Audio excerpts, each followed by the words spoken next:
They've been called the most vulnerable people on the planet right now. Afghans who help foreign forces like ours. The New Zealand government promised to evacuate those that worked alongside, but a rescue mission was aborted after a suicide bombing at Kabul airport. Now, some 1,200 Afghan allies are hiding from Taliban forces, desperate for their lives. So will we keep our promise? And will the government get them out on time? Here's Mark Price. Well, just a warning, there are some confronting themes in this report. Hello guys. Men, women, children, fearing for their lives. Hi, this is an emergency message to the New Zealand citizens and government. We can't show you their faces. Our children are sick. We have nothing. We don't have food. We don't have water. Or exactly where they are.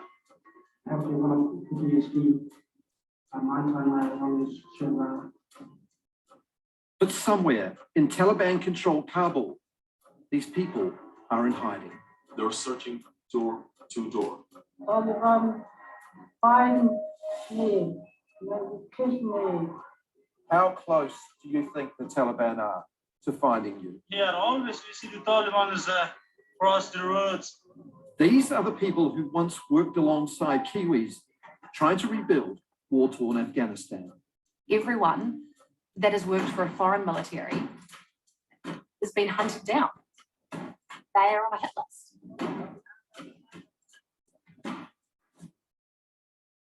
Hey, it's Ellen. Yes, yeah. Alan Nelson is a former captain in the New Zealand Army. Okay. I wanted to do something that had meaning. I wanted to do something that could help people. And I wanted to be proud to serve our country. So. New Zealand was in Afghanistan for 20 years following the overthrow of the Taliban.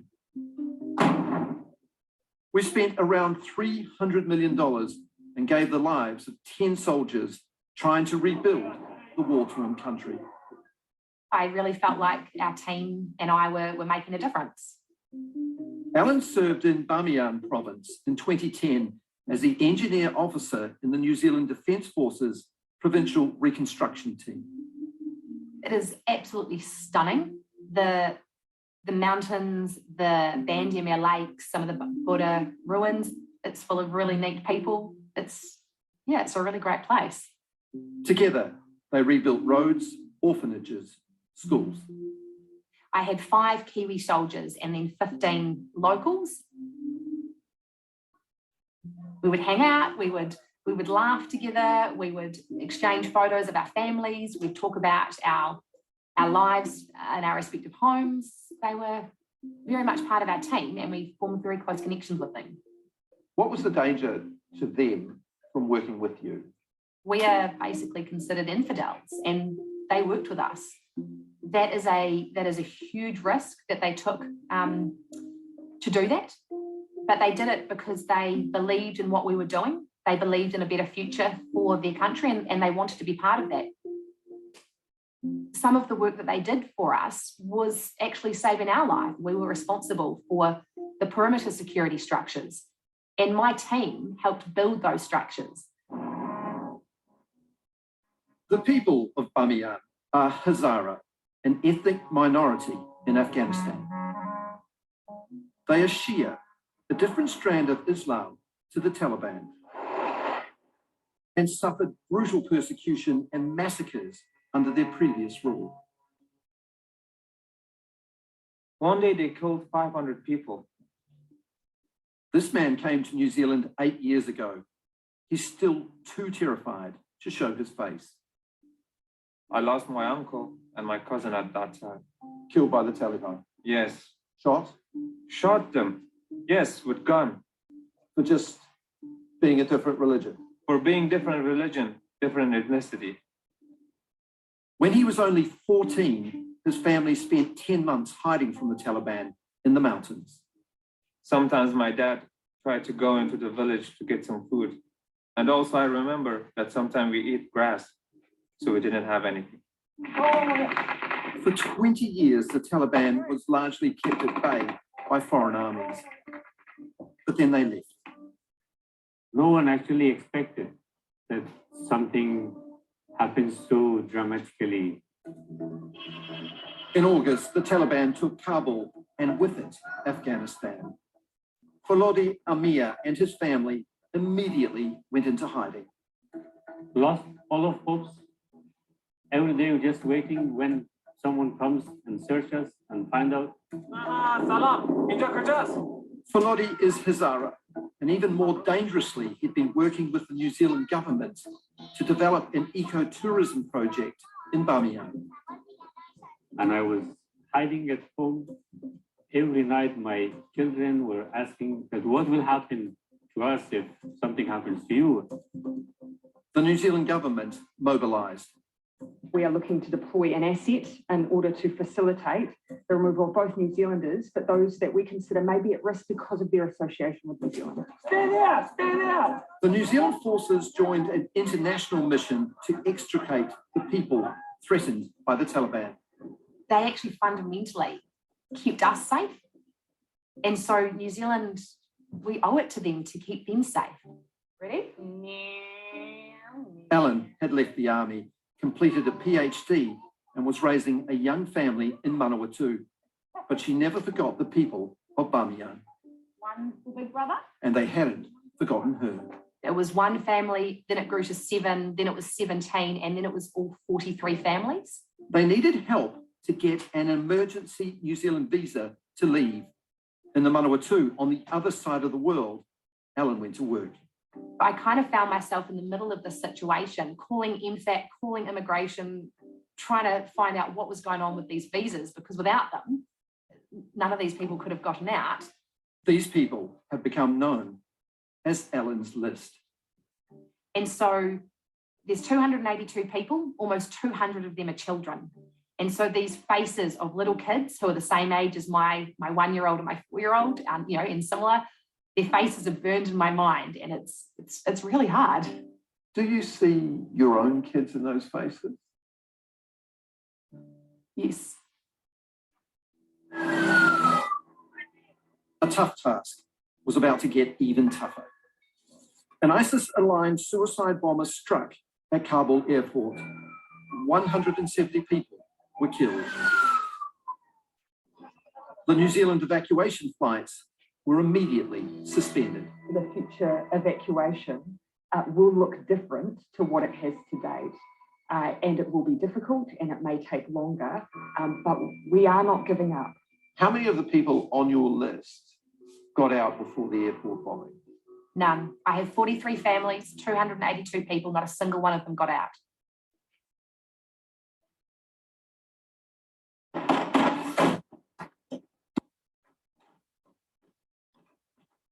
Days after the Taliban took Kabul were utter chaos. We went to the airport around 6 in the morning. There were thousands of people rushing, and with us there were kids, there were many families. Folodi Amir and his family among the thousands desperately attempting to flee. This is the footage from their phones. It was really tough. People were there, for everyone pushing inside to get a chance. Thanks to those soldiers who came out and find out us and then helped us and escorted us inside to the airport. They were targets because they'd worked with the Kiwis, but New Zealand was also their ticket out. They'd been issued an emergency visa. I was crying, and suddenly you leave everything behind with a backpack. But they also knew many had been left behind at Kabul airport. If something happens, if some suicide attacks or some explosion happens, there will be hundreds of people to be killed. It happened. 24 hours later, in the same spot where his family queued to get into the airport, a suicide bomber detonated, killing 170 people. Thank goodness that New Zealand Defence Force had left, but you know, their intention was to fly back in and get more people. But obviously that couldn't happen. Back in New Zealand, former Army Captain Alan Nelson and some volunteers were in communication with the 43 Afghan families, trying to get them out of Kabul. How close were they to leaving Kabul before that bomb went off?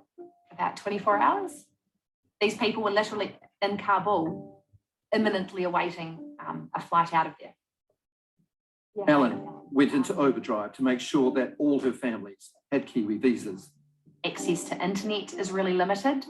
Most of them don't speak English. Many of them are even illiterate in Dari. So yeah, it's a tricky, kind of tedious, time-consuming process. But what I'm really happy about, Mark, is we've got them. All 282 people on Ellen's list now have been issued the visas they need to leave. I care about these people. They were in my team. They worked for me. The thought of not doing this for them is just not something I could consider. The problem is, there's no way to get out. They escaped Bamiyan to come to Kabul to catch this flight out, which of course didn't happen. They cannot go back to Bamiyan, most of them, because there are already people knocking on their doors trying to find them.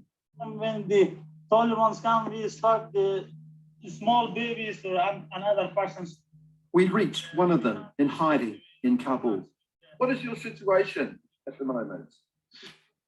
So at the moment, our situation is really hard, and we are around 3 families staying in one small room. So 30 people in 3 small rooms. this place that the youngest men's hiding from the Taliban. This is a basement. We can't reveal his location or name, but we'll call him Amir.